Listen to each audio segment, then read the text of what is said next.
Harsh language جو ہے وہ آرمی چیف کی جانب سے استعمال کی گئی ہے. دشمن قوتیں اور ان کے سرپرست ڈیجیٹل ٹیررزم کر رہے ہیں. اس گھناؤنے منصوبے کے اصل رہنما انہیں اب اپنے جرائم کا حساب دینا پڑے. نہ کہ سمجھوتا ہو سکتا ہے اور نہ ہی ڈیل ہوگی. علی امین گنڈا پور نے دھوئیں دار قسم کی وہاں پہ تقریر کی. اگر میں نے زبان کھول دی تو خدا کی قسم پوری دنیا میں یہ نظام منہ دکھانے کے قابل نہیں رہے گا. ان کے گھروں کا بھی پتا ہے اور ان کے بچوں کا بھی پتا ہے. D G I S P R کو بھی کہا عام معافی کا اعلان کر دیں. خدا کی قسم ہم گورنر ہاؤس پر قبضہ کر لیں گے. شیرز مروت صاحب خدا آپ کے پورے خاندان کو برباد کر دے. بس دعاؤں کے اوپر جو ہے وہ اب بات چلی گئی ہے. السلام علیکم ناظرین، میں ہوں منصور علی خان. اپنے ڈیجیٹل چینل کے اوپر آپ کو خوش آمدید کہوں گا. ناظرین، کل رات کو ایک بڑا شو کیا گیا پاکستان تحریک انصاف کی جانب سے، اور بیسکلی 9 مئی کے حوالے سے ہی خیبر پختونخوا کے اندر جو ہے وہ ایک جلسے کا اہتمام کیا گیا تھا، جس سے علی امین گنڈا پور نے خطاب کیا. اس خطاب کے اندر کیا کچھ ہے اور اس کے کیا سگنیفیکنس ہے، اس سے کیا چیزیں نکلتی ہیں، ان سب باتوں کو ڈسکس کریں گے. اینڈ تک اس ویڈیو کو ضرور دیکھیے گا. چینل کو سبسکرائب کرنا مت بھولیے، اور کامنٹ سیکشن کے اندر اپنا فیڈ بیک یا آپ کی جو رائے ہے اس ویڈیو سے متعلق، اس کے ٹاپک سے ریلیٹڈ، وہ اپنی رائے کا اظہار ضرور کیجیے گا. سب سے پہلے تو جناب army chief general Asim Munir کل لاہور گیرزن کے دورے کے اوپر گئے، اور وہاں پہ انہوں نے 9 مئی کی مناسبت سے انہوں نے بھی خطاب کیا. انہوں نے کہا کہ دشمن قوتیں اور ان کے سرپرست جھوٹ، جعلی خبریں اور پروپیگنڈے کے ذریعے ڈیجیٹل ٹیررزم کر رہے ہیں، اور مسلح افواج و پاکستانی عوام کے درمیان تفریق پیدا کرنے کی بھرپور کوشش کر رہے ہیں، مگر قوم کی حمایت سے ان تمام قوتوں کے عزائم کو ناکام بنایا جائے گا. اب جب آپ لفظ استعمال کرتے ہیں ڈیجیٹل ٹیررزم، یہ میں پہلے بھی بات کہہ چکا ہوں کہ پچھلے 4-5-6 کم از کم جو آرمی چیف سے ریلیٹڈ جو پریس ریلیزز آئی ہیں آئی ایس پی آر کے تھرو، اس میں بار بار سوشل میڈیا، پروپیگنڈا، ڈیجیٹل معاملات، مطلب سوشل میڈیا کی طرف جو ہے بہت زیادہ کانسنٹریشن ہے آرمی چیف کی، اور اب یہ لفظ استعمال کر رہے ہیں ڈیجیٹل ٹیررزم. تو اب آپ اندازہ کر سکتے ہیں کہ کس طرف اشارہ ہے، کس سیاسی جماعت کی طرف اس بات کا اشارہ ہے. انہوں نے کہا کہ پاک فوج کا ہر سپاہی اور افسر کسی بھی دوسری وابستگی یا ترجیحات سے قطع نظر اپنے فرائض اور ذمہ داریوں کو اولیت دیتا ہے اور روزانہ کی بنیاد پر قربانیاں دے رہا ہے. بلا شبہ 9 مئی پاکستان کی تاریخ میں ایک سیاہ دن رہے گا جب دانستہ طور پہ، اب یہاں سے بھی آپ دیکھیے گا، جب دانستہ طور پہ شرپسندوں نے شہداء کی یادگاروں کی بے حرمتی کرتے ہوئے ریاست اور قومی اتحاد کے علامتوں پر حملہ کیا. ان پرتشدد اور مذموم کارروائیوں کی وجہ سے پاکستان کے دشمنوں کو ریاست اور قوم کا مذاق اڑانے کا موقع فراہم کیا گیا. اب وہی سازشی عناصر ڈٹائی سے بیانیے کو توڑ مروڑ کر ریاست کو اس مذموم کوشش میں ملوث کرنے کی کوشش کر رہے ہیں، جنہوں نے تاریخ کا یہ سیاہ باب رقم کیا. ایسی ذہنیت کے منصوبہ سازوں اور کرداروں کے ساتھ نہ کہ سمجھوتا ہو سکتا ہے اور نہ ہی ڈیل ہوگی. وہ معصوم لوگ جو ان مجرمانہ عناصر کے مذموم سیاسی مقاصد کو نہیں سمجھ سکے، ان کو منصوبہ سازوں نے اپنی خواہشات کا ایندھن بنایا. ان ورغلائے ہوئے لوگوں کو سپریم کورٹ کی ہدایت پر پہلے سے ہی شک کا فائدہ دیا جا چکا ہے. تاہم اس گھناؤنے منصوبے کے اصل رہنما جو کہ اپنے آپ کو معصوم ظاہر کرتے ہیں، دوبارہ سنیں، تاہم اس گھناؤنے منصوبے کے اصل رہنما جو کہ اپنے آپ کو معصوم ظاہر کرتے ہیں، انہیں اب اپنے جرائم کا حساب دینا پڑے گا، خصوصاً جب ان کے ملوث ہونے کے واضح ثبوت موجود ہیں. شہداء اور ان کے اہل خانہ یا ادارے کی بے حرمتی کرنے کی کسی کو اجازت نہیں دی جائے گی. 9 مئی کے منصوبہ سازوں، سہولت کاروں اور مجرموں کو ملکی قانون کے مطابق انصاف کے کٹہرے میں لایا جائے گا. آئے روز کی جانے والی اشتعال انگیزیوں کا جواب نہ دینے کو ہماری کمزوری اور ہمارے صبر کو لامحدود نہ سمجھا جائے. بعد ازاں آرمی چیف نے لاہور گیرزن میں جناح لائبریری کا افتتاح بھی کیا، جہاں انہوں نے خطاب کرتے ہوئے کہا کہ ہم ایک تعمیری قوت کی حیثیت سے تخریبی قوتوں کی جانب بنائے گئے راکھ اور ملبے کے ڈھیروں پر اس پبلک لائبریری کو بنا کر قائد کی حرمت کو دوبارہ روشن کر رہے ہیں. تو بڑی ہارڈ اور ہارش لینگویج جو ہے وہ آرمی چیف کی جانب سے استعمال کی گئی ہے، and it is totally directed towards Pakistan Tehreek Insaf اور عمران خان، کہ جناب اب مزید جو ہے وہ برداشت نہیں کیا جائے گا، انف از انف. اور جو لوگ اس کے پلانرز ہیں ان کو بھی جو ہے ہر صورت کٹہرے میں کھڑا کیا جائے گا اور ان کو حساب دینا پڑے گا. اس کے علاوہ جناب کل 9 مئی کے سلسلے میں اس سلسلے میں پاک فوج کے حق میں اور پاکستان تحریک انصاف کی جانب سے بھی جو ہے مختلف شہروں میں ریلیاں نکالی گئیں. تحریک انصاف نے اسلام آباد کے G9 مرکز میں ریلی نکالی، جہاں تحریک انصاف اور پولیس کا آمنا سامنا ہوا. اس موقع پر پولیس نے چیئرمین پاکستان تحریک انصاف بیرسٹر گوہر کو گرفتار کرنے کی کوشش کی، لیکن پی ٹی آئی کارکنوں نے بیرسٹر گوہر کو گرفتار کرنے کی یہ کوشش ناکام بنا دی۔ کارکن جو ہے بیرسٹر گوہر کو گاڑی میں بٹھا کر وہاں سے لے گئے۔ ادھر راولپنڈی میں پولیس نے پی ٹی آئی رہنما شہریار ریاض کو گرفتار کر لیا، جبکہ پی ٹی آئی شمالی پنجاب کی صدر سمابیہ طاہر کو راول روڈ سے گرفتار کیا گیا۔ اس سے قبل پولیس نے سیالکوٹ میں تحریک انصاف کے رہنما عثمان ڈار کی والدہ ریحانہ ڈار کو گرفتار کیا تھا، جنہیں بعد میں واپس ان کی رہائش گاہ پہ چھوڑ دیا گیا۔ وہاں پہ پولیس کا یہ کہنا ہے سیالکوٹ میں کہ ایکچولی ہم لوگ دیگر خواتین کو گرفتار کر رہے تھے، لیکن ریحانہ ڈار جو ہیں آ کے گاڑی میں بیٹھ گئیں اور اس لیے ہمیں ان کو ساتھ لے جانا پڑا، لیکن بعد میں ان کو بھی چھوڑ دیا۔ بزرگ خاتون ہیں، ان کا بعد میں جو ہے وہ ان کو بھی چھوڑ دیا گیا ہے۔ اچھا جی، اب آ جائیں ذرا پاکستان تحریک انصاف کے جلسے کے اوپر۔ 9 مئی کی مناسبت سے اوبیسلی خیبر پختونخوا کے اندر جلسہ منعقد کیا جا رہا تھا، اور وہاں کی جو لوکل انتظامیہ ہے وہ ٹوٹلی اس جلسے کو سپورٹ کر رہی تھی۔ اچھا کراؤڈ وہاں پہ اکٹھا ہوا۔ علی امین گنڈا پور نے دھوئیں دار قسم کی وہاں پہ تقریر کی۔ انہوں نے کہا، کہتے ہیں کہ 9 مئی یوم سیاہ ہے، لیکن 9 مئی کو یوم سیاہ بنانے والا کون ہے؟ یہ 9 مئی کرنے والا کون ہے؟ ہم اس قوم کو بتا کر دم لیں گے۔ جنہوں نے 9 مئی سے فائدہ لیا وہ قومی مجرم ہیں، انہوں نے ہی 9 مئی کیا ہے۔ 9 مئی سے پہلے کیا ہوا؟ اگر میں نے زبان کھول دی تو خدا کی قسم پوری دنیا میں یہ نظام منہ دکھانے کے قابل نہیں رہے گا۔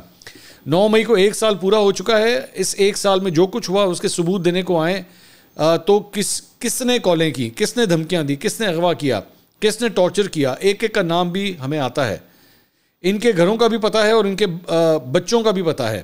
یہ ثبوت ہمارے دلوں میں ہے، اور اگر یہ باہر آ گئے تو ملک کا بہت نقصان ہوگا، جو کہ ہمارا لیڈر نہیں چاہتا ہے۔ اچھا، یہ جو لائن تھی نا کہ ان کے گھروں کا بھی پتہ ہے اور ان کے بچوں کا بھی پتہ ہے، یہ ایک بڑی سیریس قسم کی مطلب دھمکی تھی۔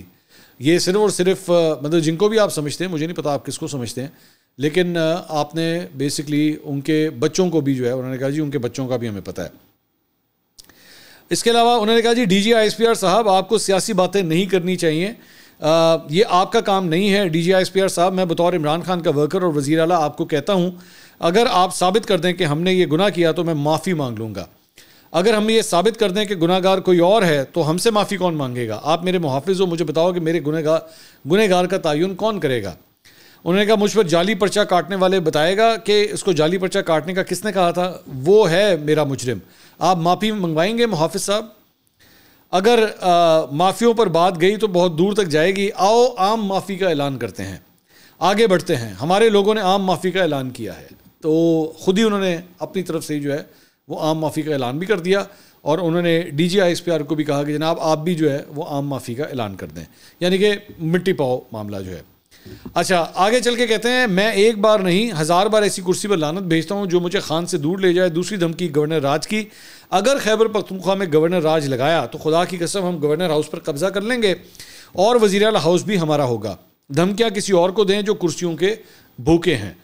تو مطلب انہوں نے یہ بھی کہہ دیا کہ جناب یہ سوچنا بھی نہ کہ خیبر پختونخوا کے اندر جو ہے وہ گورنر راج لگایا جائے گا، اگر اس طرح کی کوئی کوشش کی تو ہم گورنر ہاؤس کے اوپر قبضہ کر لیں گے۔ اچھا، اس دوران جو ہے جو وہاں پہ لوگ موجود تھے جلسے کے اندر، انہوں نے ڈیزل کے نعرے لگانا شروع کیے، اور ظاہری بات ہے جب علی امین گنڈا پور کھڑے ہوں تو لوگ جو ہے وہ اس طرف ضرور جائیں گے۔ انہوں نے کہا جی آج کل ڈیزل پٹرول بن کر ہمارے لیے جہاز اڑا رہا ہے، تھوڑا صبر کر لو، حق کے راستے پر جہاز اڑا ہوا ہے عمران خان کے لیے۔ ہمارا لیڈر عمران خان ہے، اس لیے ہم ان نعروں سے فی الحال اجتناب کرتے ہیں، جب دوبارہ اپنی رن وے پر آئے گا تو پھر شروع ہو جائیں گے۔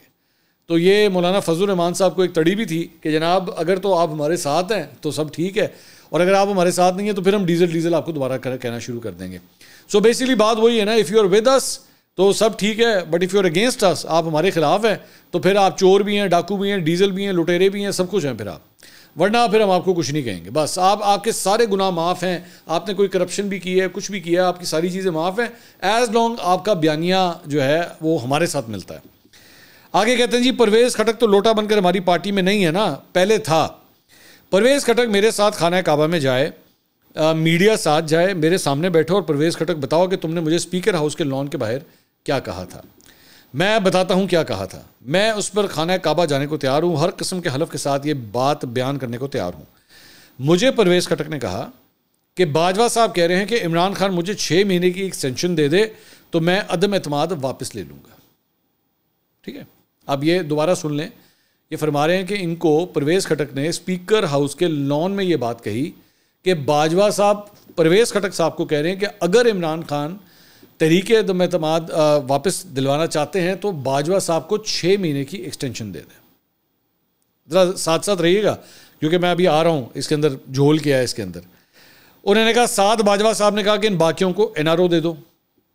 میں نے کہا خٹک صاحب آپ تو مذاکراتی کمیٹی میں شامل ہیں, آپ نے خان سے یہ بات نہیں کی. انہوں نے کہا میں نے کی ہے, خان نے ہماری بات نہیں مانی. اس نے کہا کہ حکومت جاتی ہے تو جائے, نہ ایکسٹینشن دوں گا اور NRO کا تو سوال ہی پیدا نہیں ہوتا. میں نے کہا خٹک صاحب مذاکراتی کمیٹی کو انکار کیا ہے, اب کیا میرے نظریے کو خراب کرنے آئے ہو؟ اب بات یہ ہے کہ اگر عمران خان حکومت کا لالچی ہوتا یا ڈیل کرنے والا ہوتا تو اس کی حکومت بھی بچی رہتی. پر خٹک صاحب آپ زندہ ہو, جواب ضرور دینا, میں انتظار کروں گا. خٹک صاحب آپ کے ساتھ بھی تو دھوکہ ہوا ہے. تو یہ جناب اب انہوں نے کہا ہے, ذرا دوبارہ اس کو تھیوری کو ذرا سمجھیے گا. یہ فرما رہے ہیں کہ اکارڈنگ ٹو ہم جنرل باجوہ نے پرویز خٹک کو کہا کہ آپ مجھے 6 مہینے کی ایکسٹینشن دے دیں, 6 مہینے کی ایکسٹینشن دے دیں تو میں آپ کی یہ تحریک عدم اعتماد واپس دلوا دوں گا. اچھا, اب مجھے نہیں پتا کہ پرویز خٹک نے ان کو کہا یا نہیں کہا. چلیں 1 منٹ کے لیے میں سمجھتا ہوں کہ کہا ہے. سمجھ لیں, آپ یہ سمجھ لیں کہ انہوں نے کہا ہے, کیونکہ یہ کہہ رہے ہیں کہ میں خانہ کعبہ بھی جانے کو تیار ہوں. چلیں میں ان کے فیتھ کے اوپر کوئی سوال نہیں اٹھاتا, میں کہتا ہوں گنڈا پور صاحب صحیح کہہ رہے ہیں.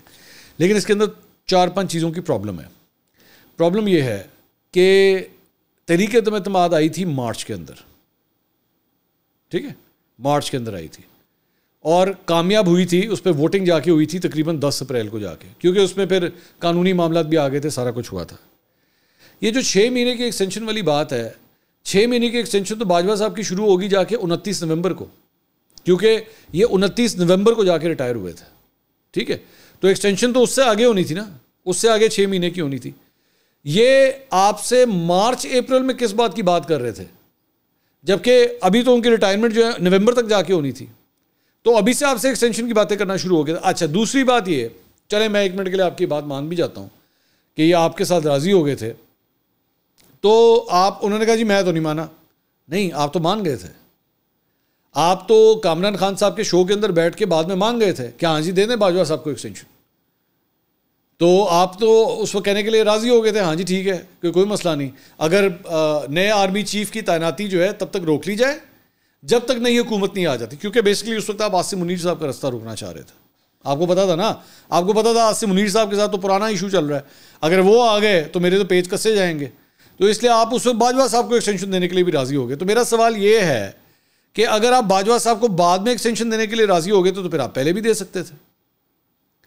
جب آپ حکومت میں تھے, اکارڈنگ ٹو یو, آپ جب حکومت میں تھے تو یہ ایکسٹینشن تو آپ اس وقت بھی دے سکتے تھے. آپ نے اس وقت کیوں نہیں دی اور بعد میں کیوں دے دی؟ بعد میں تو آپ نے کیا ایکسٹینشن دینی, تو آپ تو تب تک ویسے ہی آپ حکومت سے جا چکے ہوئے تھے. تو آپ کس بات کے کامران خان کے شو کے اندر بیٹھ کے اعلان کر رہے تھے کہ ہاں جی دے دیں ایکسٹینشن. سو اس لیے بات سمجھ نہیں آتی. اور چوتھی بات یہ کہ معاملہ یعنی ایکسٹینشن کا تھا. اگر میں آپ ہی کی سٹوری کے ساتھ چلا جاؤں تو وہ جو سائفر آیا تو سائفر تو پہلے آیا تھا, سائفر تو پہلے آیا ہوا تھا. تو آپ تو کہہ رہے تھے کہ سائفر آیا تو پھر تحریک عدم اعتماد آئی ہے. تو یہ تو آپ اس کے مطابق آپ کی تو ٹائم لائن ہی میچ نہیں کر رہی, کیونکہ آپ یہ کہہ رہے ہیں کہ ادھر سائفر آیا, آپ کے مطابق آپ نے کہا سائفر آیا پھر تحریک عدم اعتماد آئی, اس کے بعد تحریک عدم اعتماد جو ہے وہ منظور ہوگی. آپ کی تو ٹائم لائن ہی ساری خراب ہے, کیونکہ آپ یہ کہہ رہے ہیں کہ پہلے ایکسٹینشن مانگی گئی اور اس پہ جنرل باجوہ نے کہا کہ جی میں تحریک عدم اعتماد واپس لے لیتا ہوں. یعنی آپ ایکسیپٹ کر رہے ہیں کہ تحریک عدم اعتماد جو ہے وہ پہلے سے ہی موجود تھی گراؤنڈ کے اندر. یار نہ لوگوں کو بیوقوف بنایا کریں. اصل کہانی سیدھی ہے, میں آپ کی بات سے اگری کرتا ہوں کہ پھڈا آپ کا اسٹیبلشمنٹ کے ساتھ تھا. اصل بات یہ ہے جڑا امریکی سائفر اور بار بار امریکہ کو گھسیٹ کے بیچ میں لے آتے ہیں نا, ایویں بلا وجہ وہ اب ایک جھوٹ, وہ کہتے ہیں نا ایک جھوٹ بول دیا ہوا ہے, اس کی وجہ سے 100 جھوٹ اور بولنے پڑ رہے ہیں. کھول کے بولیں یار اسٹیبلشمنٹ کے ساتھ ناراضگی ہو گئی ہوئی تھی ہماری, یہ بات تھی. اس کے بعد آگے چل کے کہتے ہیں جناب کہ اس وقت پاکستان میں کچھ لوگ موجود ہیں جن کے میں نام لوں گا کہ میرے ساتھ خانہ کعبہ لے کے چلو, جو بتائیں گے کہ عمران خان کو, اب یہ آگے ذرا سنیے گا, کہ عمران خان کو جنرل باجوہ نے کہا کہ اسرائیل کو قبول کرو. عمران خان نے کہا کہ ایبسولوٹلی ناٹ. چلو ایک اور ایبسولوٹلی ناٹ فٹ کر دیا یہاں پہ کہ جی یہاں پہ بھی انہوں نے کہا تھا ایبسولوٹلی ناٹ. تو میرا خیال میں تو اس کے اوپر جنرل باجوہ جو ہے بالکل ان کو جواب دہ ہونا چاہیے. اب یا تو جنرل باجوہ کو چاہیے کہ آپ کے خلاف ایکشن لیں, ورنہ آپ اس بات کو پروو کریں. اور یہ صرف اتنی بات کہہ دینا نا کہ خانہ کعبہ چلو, قانون کے اس میں عدالت کے اندر اگر آپ کے اگینسٹ ڈیفیمیشن کا کیس ہو گیا نا, تو saying this would not be enough. آپ کو ایکچولی پروف دینا پڑے گا کہ جنرل باجوہ نے اس قسم کی بات کی. ورنہ کہنے کو تو پھر آپ 10,000 باتیں لگا دیں ساتھ, آپ دنیا جان کے الزامات لگا دیں. اور الزامات تو خیر آپ کی جماعت کے اندر ایک عام سی چیز ہے, خان صاحب لگاتے رہیں تو آپ بھی تو ادھر سے ہی آئے ہوئے ہیں نا, آپ بھی تو ایک ہی پارٹی سے تعلق ہے. انہوں نے کہا وہاں بیٹھے ہوئے لوگوں کے مجھے نام بھی آتے ہیں جو پیغام لے کر گئے تھے, وہ بھی مجھے آتے ہیں. عمران خان نے کہا کہ جو قائد اعظم کا نظریہ تھا وہی اسرائیل کے لیے میرا نظریہ ہے. میرے ملک کے محافظوں, ایسے لوگوں کو ہٹاؤ, ایسے لوگوں کو مسلط کر کے ملکی سالمیت تباہ کر دی, خودداری داؤ پر لگا دی, معیشت کو تباہ کر دیا. آگے بڑھو, تم ایک قدم آگے بڑھو گے. یہ قوم جو خان کے ساتھ کھڑی ہے 4 قدم آگے بڑھے گی. خان کو رہا کرو, سامنے بٹھاؤ, مسئلے حل کرو, مینڈیٹ واپس کرو. آپ ہمیں کہتے ہو انتشاری ٹولے کا الزام ہمیں دیتے ہو, کیا ثبوت ہے آپ کے پاس ہمارے خلاف؟ انہیں پوری پریزنٹیشن دکھا دی تھی DGISPR نے آپ کے لوگوں کے حوالے سے, اور آپ کو کیا ثبوت چاہیے؟ مطلب اگر آپ نے ماننا نہیں ہے تو اور بات ہے. اگلی دفعہ میں DGISPR صاحب کو کہوں گا میرے خیال میں پریس کانفرنس کریں تو گنڈا پور صاحب کو بھی بلا لیں.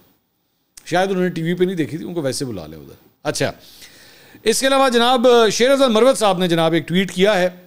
میں نے لاسٹ ویلاگ میں آپ کو بتایا تھا ان کو پولیٹیکل کمیٹی سے نکال دیا گیا ہے, ان کو کور کمیٹی سے بھی نکال دیا گیا ہے. تو انہوں نے ٹویٹ کیا ہے کہ گزشتہ رات میں نے سیاسی کمیٹی کے اجلاس کے دوران سیاسی کمیٹی اور کور کمیٹی سے استعفے دینے کا اعلان کیا. آج عمر ایوب نے کہا کہ مجھے ہٹانے کے لیے خان صاحب کی ہدایت کا اعلان کیا. کل شام سے یہی فیصلہ میڈیا پر نشر کیا جا رہا تھا. اس کا مطلب یہ ہے کہ فیصلہ پہلے سے کیا گیا تھا اور اسے میڈیا کے ساتھ شیئر کیا گیا تھا, اور آج اس کے پیچھے صرف خان صاحب کا نام لیا گیا ہے. میں کسی بیان پر یقین نہیں کروں گا جب تک کہ خان صاحب خود مجھے یا بیرسٹر گوہر صاحب کے ذریعے نہیں پہنچاتے.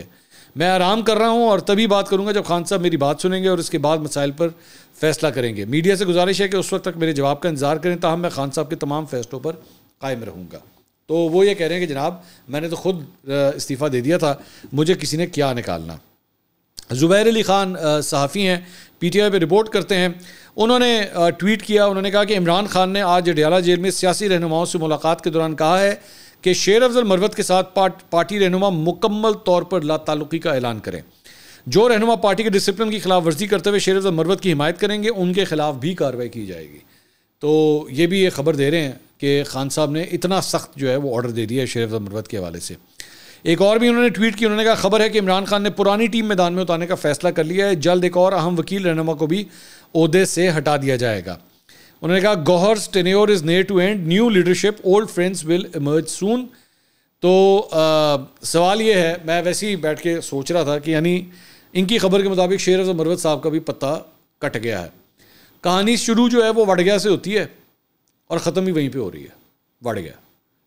میں سمپلی اگر اس آغاز اور اختتام کو سمرائز کروں تو وہ 2 الفاظ کے اندر جو ہے شیر افضل مروت صاحب کا PTI کے ساتھ جو ساتھ ہے وہ میرے خیال میں اب اپنے اختتام کو جس طرح پہنچ رہا ہے. لیکن شیر افضل مروت صاحب کو دکھی ہونے کی ضرورت نہیں ہے, میرا نہیں خیال دکھی ہونے کی ضرورت ہے. انہوں نے ایک اچھا فیم, سوشل میڈیا فیم کافی انجوائے کیا, اور بہت سے ایسے کیریکٹرز آئے ہیں. اگر آپ اٹھا کے دیکھیں سوشل میڈیا کے اوپر بہت سے ایسے کیریکٹرز ہیں. ایک وہ خاتون, مجھے اس کا نام نہیں یاد آ رہا, وہ کہہ رہی تھی یہ میں ہوں اور یہاں پارٹی ہو رہی ہے. تو یہ بھی پارٹی ہو رہی تھی شیر افضل مروت کی, PTI کے اندر پارٹی ہو رہی تھی, وہ پارٹی ختم ہو گئی, بات ختم. اور اس طرح وہ میرا دل یہ پکارے آجا, وہ جو ایک خاتون تھی جو جس نے اپنے ڈانس کے ذریعے جو ہے وہ کافی وائرل ہوئی تھی, ختم, کدھر گیا. تو ہوتا ہے سوشل میڈیا کے اوپر جو ہے نا وہ اس طرح کے وڑ گیا جو ہے وہ میرے خیال میں اس کا جتنی تیزی سے ہائپ تھی اتنی تیزی سے فال بھی آیا ہے اس کا. اور ماضی کے اندر بہت سے ایسے لوگ ہیں PTI کے اندر جن کا استعمال ہوا اور اس کے بعد فارغ. آپ وقتی طور پہ آپ کا اگر کوئی شخص آ جائے, اب یہ فرماتے ہیں میں نے تب یہ سب کچھ کیا جب کوئی بھی نہیں باہر آتا تھا. ہاں صحیح کہہ رہے ہیں مروت صاحب, یہاں پہ بالکل بات صحیح کہہ رہے ہیں. لیکن اب آپ کی یوزیج ختم ہو گئی نا, اس پارٹی کے اندر یہ اصول ہے جب آپ کا کام ختم ہو گیا, اب آپ کی ضرورت نہیں ہے تو بہت شکریہ, تھینک یو سو مچ. اور لوگ ہیں بھائی, ان کو بھی تو کام پہ لگانا ہے نا, بس ختم ہوگی بات. اب آپ انتظار کیجئے. اچھا جی, اس کے بعد ایک اور بھی ان کے حوالے سے ایک صحافی ہیں عدنان حیدر صاحب, انہوں نے انکشاف کیا پروگرام میں. انہوں نے کہا کہ شیر افضل مروت نے 3 دفعہ سعودی سفیر سے ملاقات کی درخواست کی. سعودی سفیر نے مصروفیات کے باعث معذرت کر لی کیونکہ سعودی وفد کے باعث وہ انگیج تھے. نصرت جاوید صاحب نے ٹویٹ کیا, انہوں نے کہا diplomatic circles claim that Sher Afzal Marwat wants to meet the Saudi ambassador to clarify his position. وہ مطلب یہ دونوں اکٹھے ہی پروگرام کرتے ہیں، عدنان حیدر اور نصرت جاوید صاحب. وہ یہ کہہ رہے ہیں کہ جی شیر افضل مروت صاحب جو ہیں وہ سعودی سفیر سے ملنا چاہ رہے ہیں، بار بار کوشش کر رہے ہیں. اس پہ شیر افضل مروت صاحب نے ٹویٹ کیا.